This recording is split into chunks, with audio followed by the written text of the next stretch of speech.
Coming up, he's a leader on and off the field.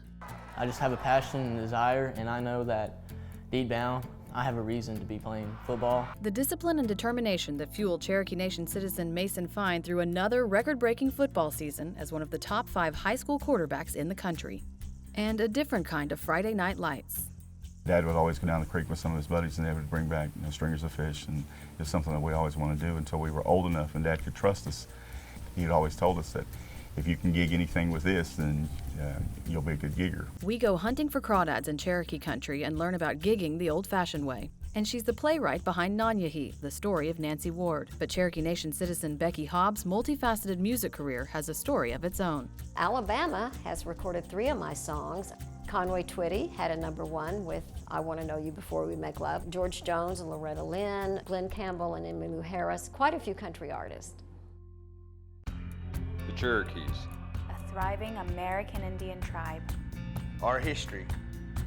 Our culture. Our people. Our future. The principles of a historic nation. Sewn into the fabric of a modern world. Hundreds of thousands strong. Learning. Growing. Succeeding. And steadfast. In the past, we have persevered through struggle. But the future is ours to write. Osiyo. Osiyo. Osiyo. These are the voices of the Cherokee people.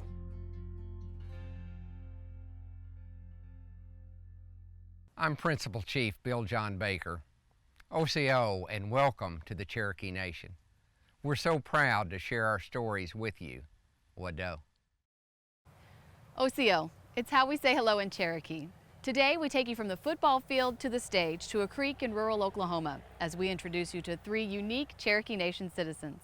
Mason Fine is a senior at Locust Grove High School here in northeastern Oklahoma. He's a 4.0 student, class president, and a record-breaking quarterback. Mason attributes much of his success to his family, his team, and an unbreakable spirit. Ladies and gentlemen, are you ready for these Pirates? Would you stand up and shout for Class 3A number 2, Locust Grove Pirates!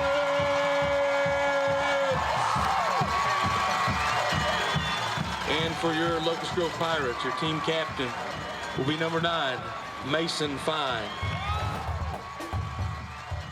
My name is Mason Fine, and I am the quarterback for the Locust Grove Pirates. I started getting interested in football when I was probably in 4th grade. Then I didn't start realizing that I loved football is when, after that 4th grade season of playing over in the youth football at Telequal, it was probably that summer after that season is where I started becoming a quarterback, throwing the football and going to camps.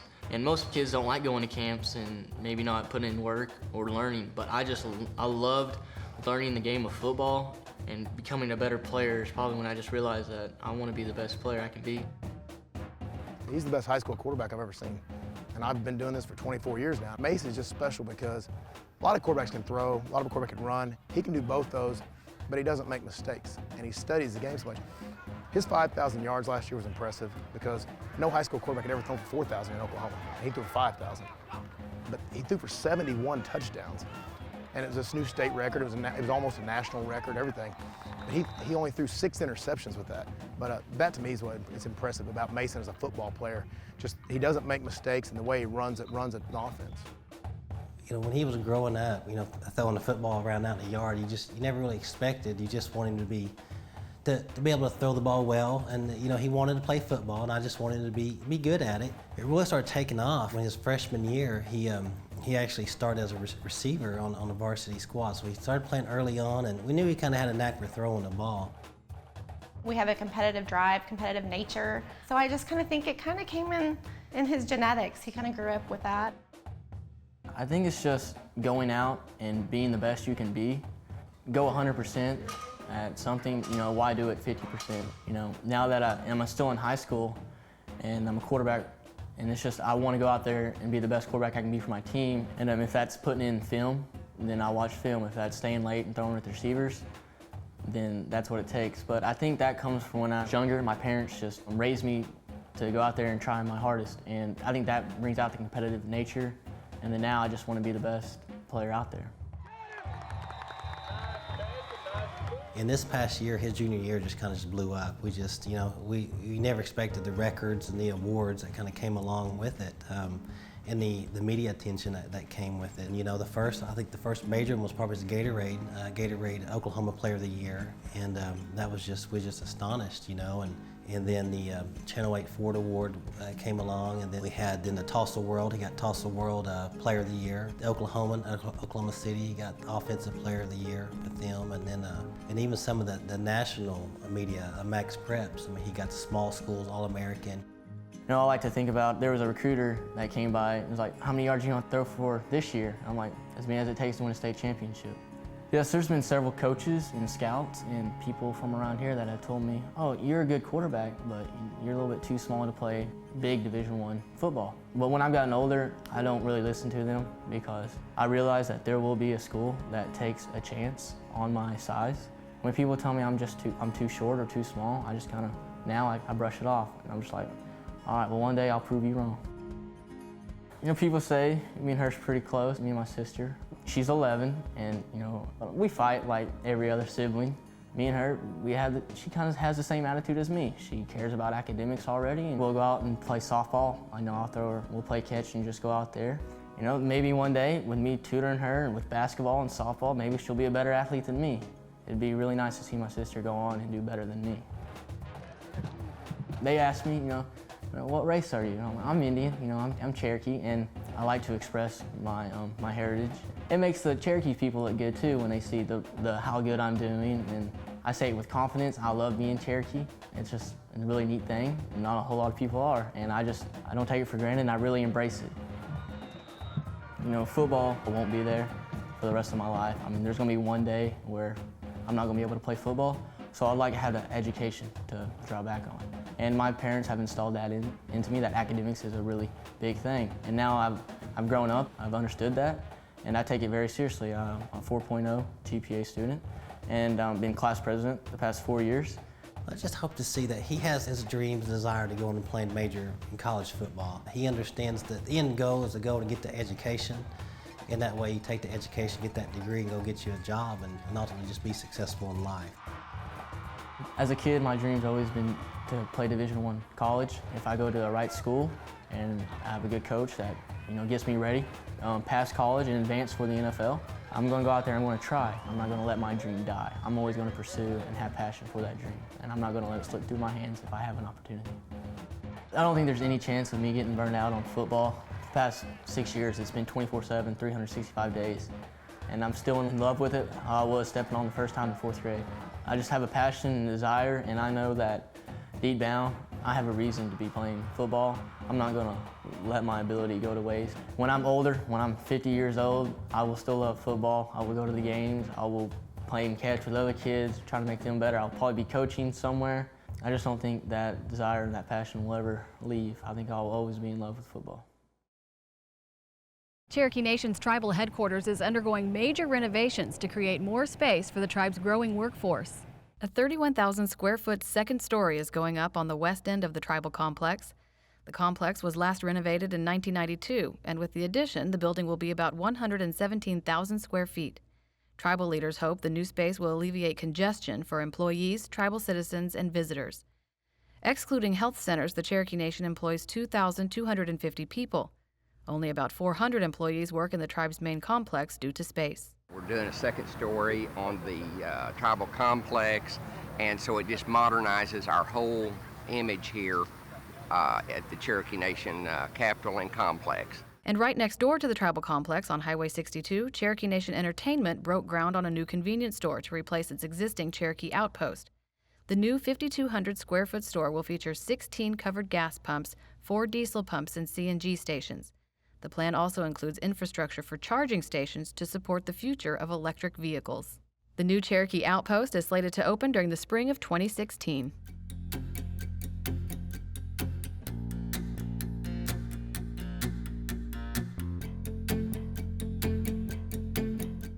As the fall season takes hold of northeastern Oklahoma, a traditional summer pastime must come to an end: crawdad hunting.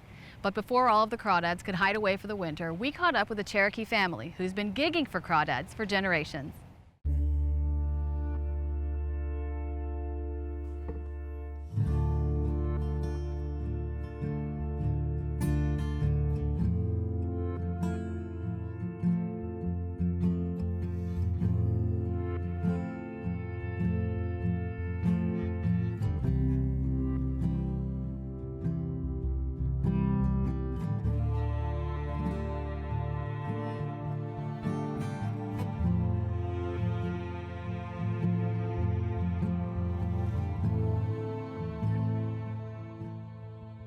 There's several ways to catch crawdads.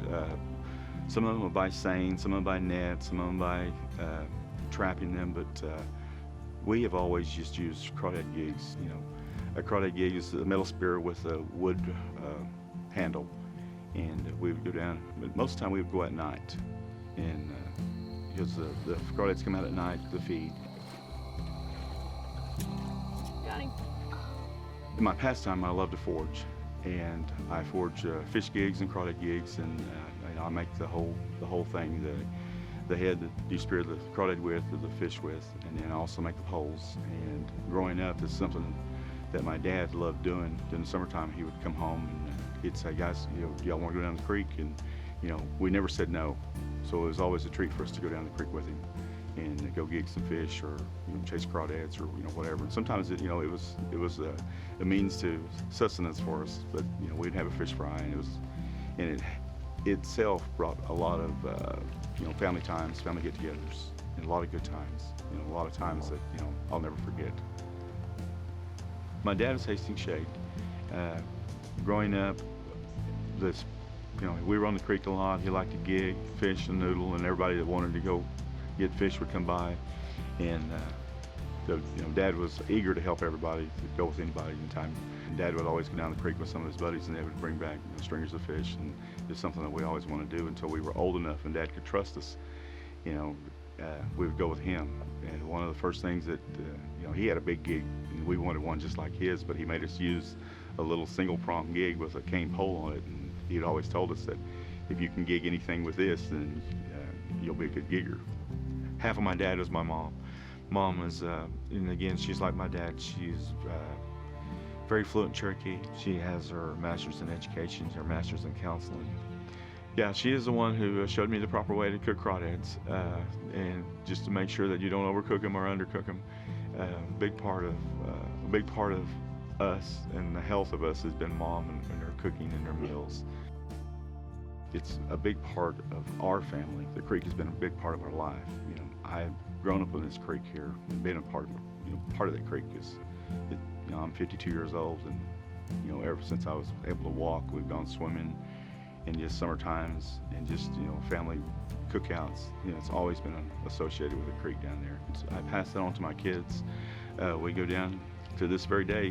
Just a few days ago, we went and got some crawdads. My two youngest, Dustin and Katie, my two youngest ones went with me the other night, and we've got a mess. And you know, it's just, you know, time spent with them that I know that, you know, when they grow up, that one of these days they're going to leave and have their families of their own. And I hope that they bring, you know, their family back, and hopefully that I'm alive so that I can still, you know, teach them. 5 years ago, my dad passed away. There was that summer, he had made sure that the three boys, my brothers, we all got out here, and he wanted to make sure that we made a crawdad gig, a fish gig. He just made sure that, you know, we knew what we were doing as far as the craft that, you know, he knew that he wanted to teach us. And he was out here, you know, we would make a mistake, you know, he would say, "No, you need to do it this way and that way." And sometimes, you know, I even catch myself talking to him, you know, just when I feel that there's something that I need to say out loud, or something that I need to address, I'll just say, "Dad, I just need your help right now. What can I do?" Because when he was here, that was what we used to do. In his words and wisdom, and you know, in his Cherokee knowledge, he would say, you know, this might happen, but you know, just let it pass, and everything will be all right. And that was his favorite. You know, that was his favorite quote, was, "It'll be all right. You know, just give it a little time. It'll be all right." So, you know, and I miss that about him. This first part of June, my son had called me and said, "Dad, there's a bunch of us down the creek and we want to get some crawdads." I was tired, but I went back to my dad when I'd always ask my dad, you know, "Let's go gig," and he'd say, you know, I knew he was tired, but he'd always say, "All right, let's go." So I thought about that time, and I said, "All right, I'll be down there in a few minutes. Let me get the lights together and the gigs together." Skylar Heaton was one of them, and that night we had a good time. We got about a half-a-gallon bucket full of crawdads, and I got to tell my stories about, you know, the area where we went gigging, and the kids really enjoyed that. And they said, you know, they call me Coach Shade. Said, Coach Shade, can we do this again next week? And I said, well, how about next Tuesday night, or maybe Wednesday? And we had made plans to come back that next week. And Dustin's friend, you know, Skylar, had died in an accident that next Monday, which, you know, really I did it for him, because being my son's best friend, I thought, well, you know, let me introduce him to something that he may not have ever seen. And, you know, he went home and told his mom and dad that, man, he said, man, I had the best time. And they asked him what he did, and he said, I went crawdad gigging with Coach Shade and Dustin. So that's something that, you know, I'll remember. And even when I go back to this very day, you know, he's always on my mind, that I got to show somebody something that, you know, that we liked. And it's all about crawdads.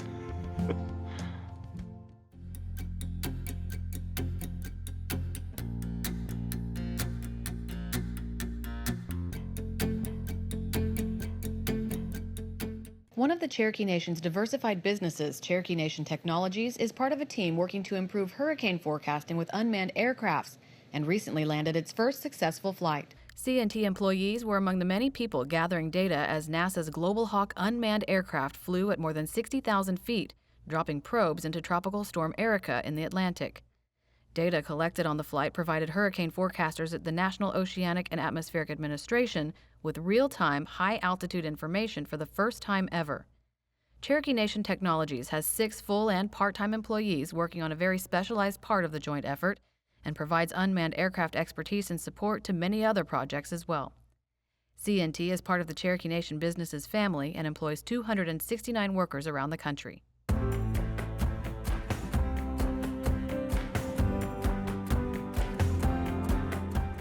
In 1762, 3 Cherokee leaders were invited to London to meet with King George III. The destructive 3-year-long Cherokee-Anglo War had ended in the old Cherokee Nation, and the trip would reaffirm the peace recently negotiated. The voyage took a month from Hampton, Virginia to Plymouth, England, where they arrived on June 16, 1762. From the moment their ship arrived in port, the chiefs were treated as international celebrities. People even wrote songs about them. And as Gilcrease Museum historian and research director Dwayne King tells us, for 2 months the press followed their every move. The press reported their every move, their social calendars, and were able to reconstruct their activities almost on a day-to-day basis for a 2-month period during their time in London. Sometimes thousands of people lined up to see the delegation as they were entertained by political leaders and escorted to sites like the Exeter Cathedral and Vauxhall Gardens. Some of the best reminders of the international diplomatic relations between the Cherokee Nation and Great Britain can be found in Tulsa, Oklahoma at the Gilcrease Museum, including the original oil portraits of 2 of the Cherokee diplomats.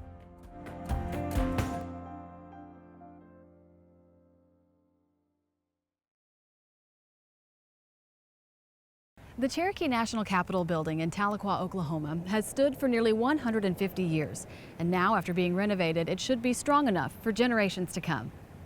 To get the building back to its historic 1870s look, crews stripped layers of paint from the existing brick. Chief Baker asked us to do the masonry restoration on this building. What that entailed was doing some testing early on the brick to make sure it was sturdy, testing on the mortar to see what type it was for when we replaced it. We hired a painting contractor to use a specialty paint remover, and we had some sample areas done on the building.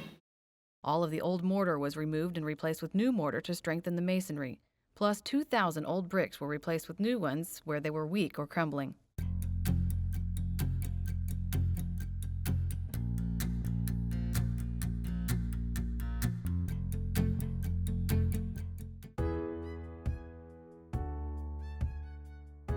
Jalagi Iniwanihi. Let's talk Cherokee. First phrase in English. Do you understand? Holkas.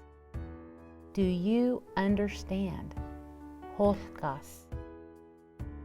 I do understand. Kolega. I do understand. Kolega. I do not understand. Kla yi kolega. I do not understand. Kla yi kolega.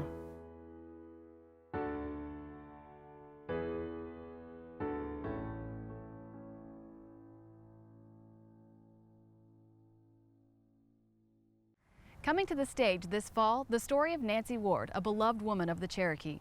One of the playwrights is Cherokee Nation citizen Becky Hobbs, who is a Nancy Ward descendant and one of this year's inductees into the Oklahoma Music Hall of Fame. I think we're going to rock it a little bit. Do y'all mind?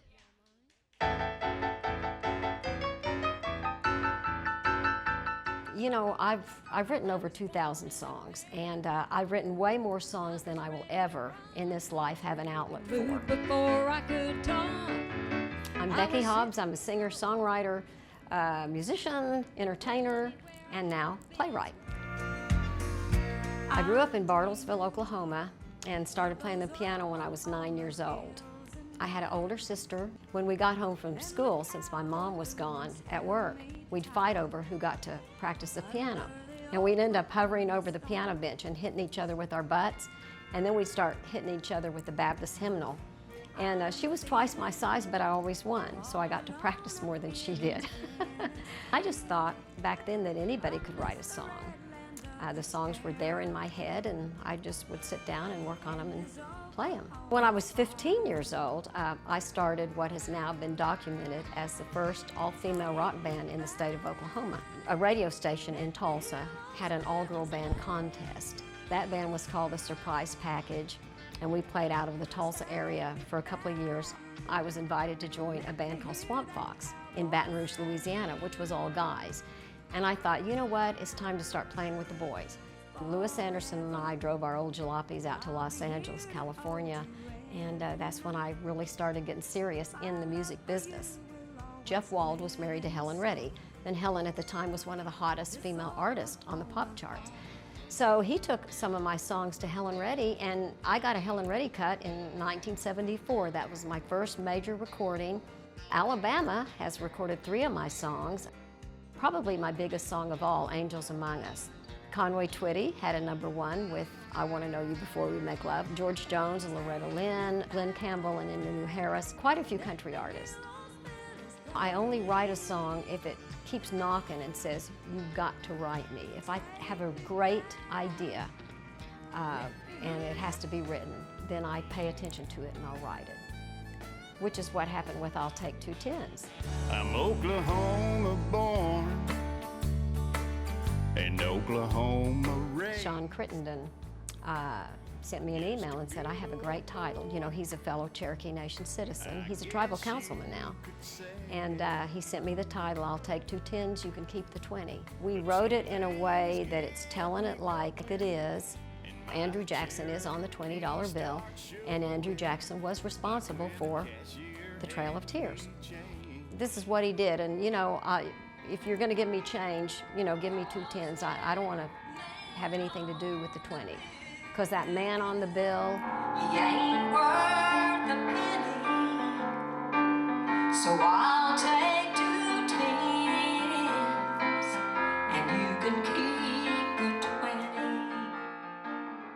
I'm thrilled about being one of the newest inductees into the Oklahoma Music Hall of Fame.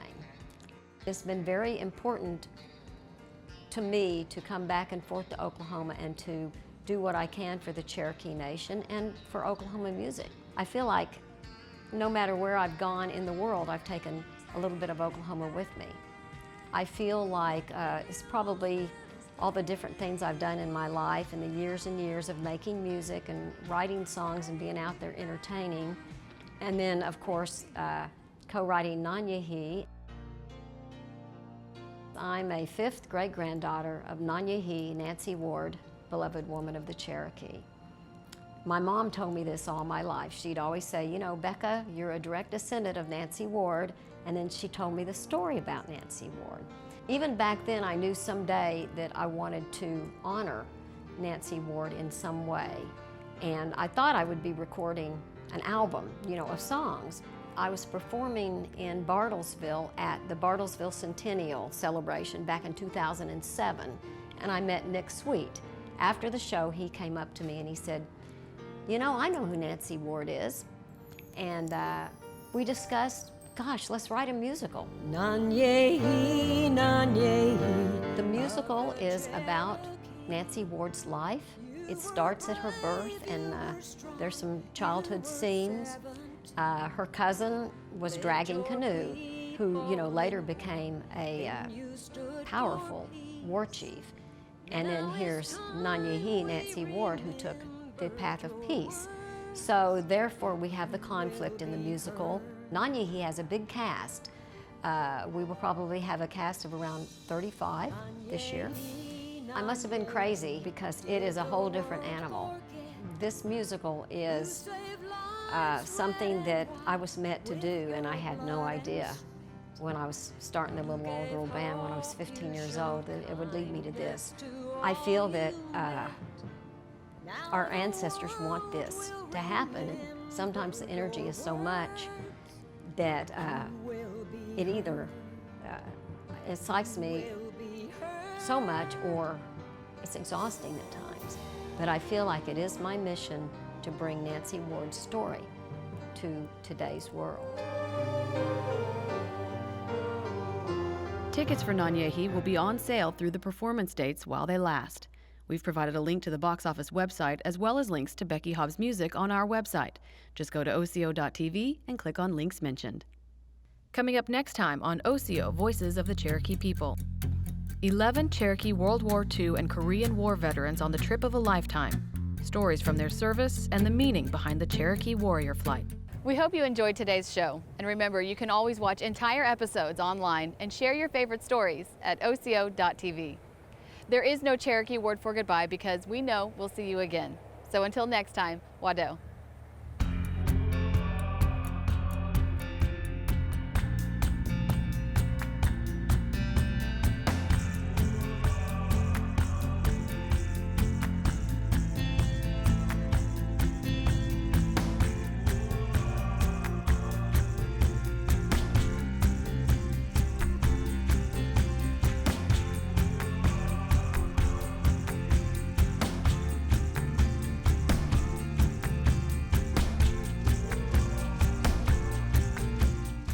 I think it's important to be active because it's fun and it just keeps me in shape. CHIP is that extra insurance that covers the cost in case there's an injury. We can get your family covered with insurance.